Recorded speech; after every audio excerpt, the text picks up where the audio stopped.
रिश्ते का नाम चचेरे भाई बहन, प्यार की जिद और परिवार की नाराजगी, और फिर ऐसा अंत कि पूरा का पूरा कानपुर ही सन्न रह गया। बर्रा इलाके के किराए के कमरे से सामने आई एक घटना ने कई सवाल खड़े कर दिए हैं। आखिर ऐसा क्या हुआ कि 3 साल का रिश्ता कुछ ही घंटों में हमेशा हमेशा के लिए खत्म हो गया? यकीन मानिए, ये कहानी आपके रोंगटे न खड़े कर दे तो कहिएगा।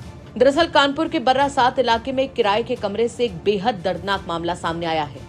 कमरे के अंदर 22 साल के सौरभ उर्फ टोनी और 18 साल की रानी उर्फ शालिनी मृत मिले। पुलिस की शुरुआती जांच के मुताबिक पहले रानी की जान ली गई और उसके बाद सौरभ ने भी अपनी जान गंवा दी। हालांकि पुलिस साफ कह रही है कि पूरे मामले की सच्चाई पोस्टमार्टम रिपोर्ट और जांच के बाद ही पूरी सामने आ पाएगी। इस घटना में सबसे बड़ी बात यह है कि सौरभ और रानी रिश्ते में चचेरे भाई बहन बताए जा रहे हैं। दोनों के बीच करीब 3 साल से प्रेम संबंध था। परिवार इस रिश्ते के खिलाफ था, लेकिन दोनों ने करीब 3 महीने पहले घर छोड़कर कोर्ट मैरिज कर ली। शादी के बाद दोनों दिल्ली में रहने लगे। बताया जा रहा है कि करीब 5 दिन पहले दोनों कानपुर लौटे और बर्रा 7 के SS ब्लॉक में एक मकान की 3री मंजिल पर किराए का कमरा लिया और अपनी एक नई दुनिया बसा ली। लेकिन किसी को अंदाजा भी नहीं था कि इस कमरे से कुछ ही दिनों बाद एक ऐसी खबर बाहर आएगी जो हर किसी को झकझोर कर रख देगी। बताया जा रहा है कि मंगलवार दोपहर 2री मंजिल पर रहने वाली एक बुजुर्ग महिला छत पर कपड़े सुखाने गई थी। तभी उनकी नजर कमरे के रोशनदान से अंदर गई। उन्होंने देखा कि कमरे के अंदर युवक का शव है। ये देखते ही उनके होश उड़ गए।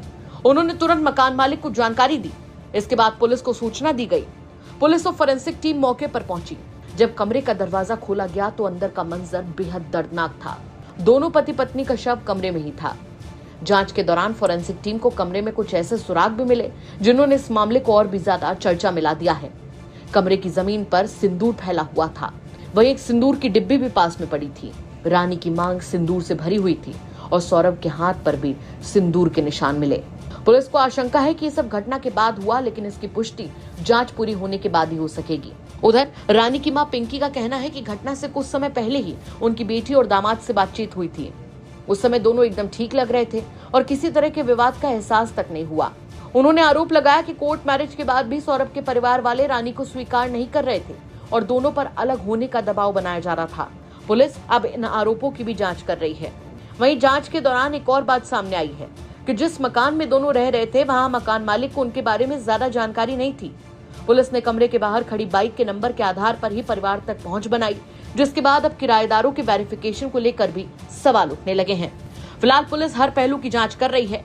परिवार का विरोध या आपसी विवाद या फिर कोई और कारण, हर एंगल से मामले की जांच की जा रही है।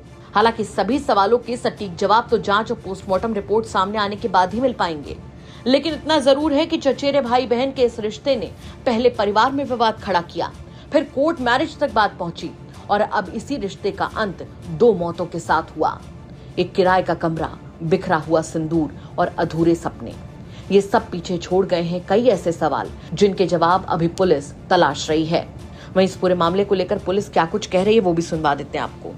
देखिए, ये बर्रा 7 जो बर्रा थाना क्षेत्र का एक मोहल्ला है, इसमें एक मकान में एक कमरे में पत्नी के शव मिले हैं, जिसमें पत्नी का शव नीचे पड़ा था और पति का शव था।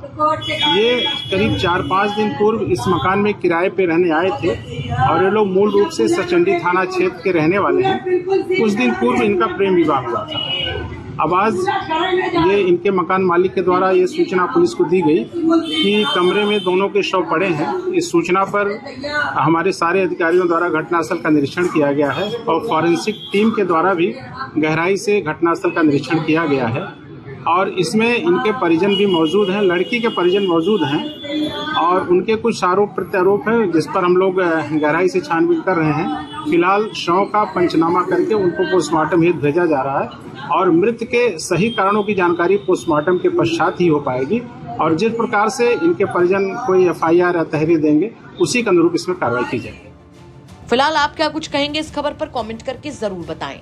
कानपुर से सिमर चावला की रिपोर्ट, यूपी तक।